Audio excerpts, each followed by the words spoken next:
Banjir besar di Sumatera Utara, Aceh, dan Sumatera Barat memicu perdebatan baru soal keberlanjutan operasi PT Toba Pulp Lestari Tbk. Gubernur Sumatera Utara, Bobi Nasution, menyatakan siap menerbitkan rekomendasi penutupan operasional INRU yang dituding berkontribusi terhadap kerusakan ekologis di kawasan itu.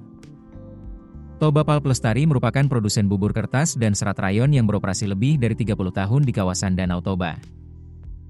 Rencana penutupan ini mencuat usai Bobi bertemu sekretariat bersama Gerakan Ekumenis untuk Keadilan Ekologis, unsur HKBP, dan masyarakat adat pada Senin, 24 November 2025. Merespon tuntutan itu, Bobi mengaskan bahwa penutupan INRU dimulai pekan ini. Ia bahkan menyebut akan menandatangani rekomendasi penutupan operasional INRU pada Senin, 1 Desember 2025. Menurut Bobi, rentang waktu 1 pekan dipakai untuk merampungkan poin rekomendasi hasil diskusi dengan pemerintah kabupaten, Forkopimda, dan Sekber. Rekomendasi akan memuat arah kebijakan jangka pendek, menengah, dan panjang, termasuk hal yang terkait tenaga kerja.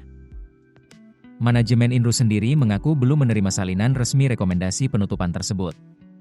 Informasi itu disampaikan lewat keterbukaan informasi kepada PT Bursa Efek Indonesia. Perseroan belum menerima salinan rekomendasi tersebut karena masih berupa rencana yang akan disusun setelah gubernur menyelesaikan proses evaluasi operasional perseroan di sejumlah kabupaten tempat perseroan beroperasi, tulis manajemen INRU.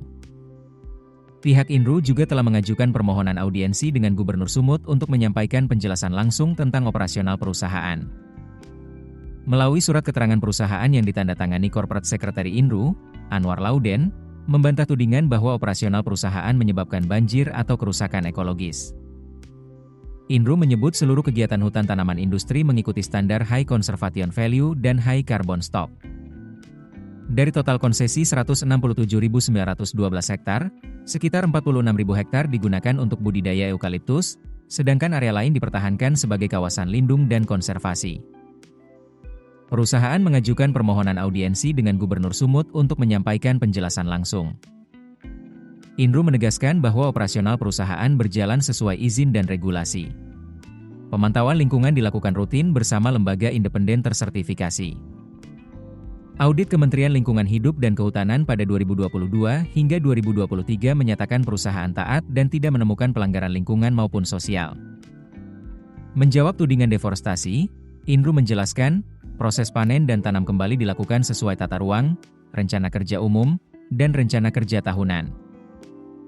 Jarak antara panen dan penanaman ulang maksimal 1 bulan sebagaimana tercantum dalam AMDAL. Perusahaan menyebut telah menjaga komunikasi dengan masyarakat, pemerintah daerah, tokoh adat, dan akademisi selama lebih dari 3 dekade melalui dialog dan program kemitraan. INRU menyatakan menghormati aspirasi publik, sekaligus berharap seluruh informasi berbasis data yang terverifikasi. Perusahaan menyatakan tidak ada konflik berulang dengan masyarakat maupun komunitas adat. INRU juga menegaskan komitmen terhadap prinsip environmental, social, and governance. Pada aspek lingkungan, perusahaan menjalankan program perlindungan konservasi, pengendalian limbah, pengurangan emisi, dan kebijakan tanpa bakar. Keputusan bisnis terbaik datang dari data, bukan tebakan.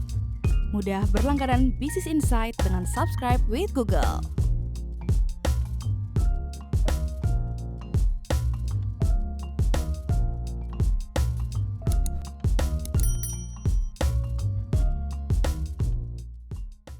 Download aplikasi Kontan sekarang di App Store atau Play Store.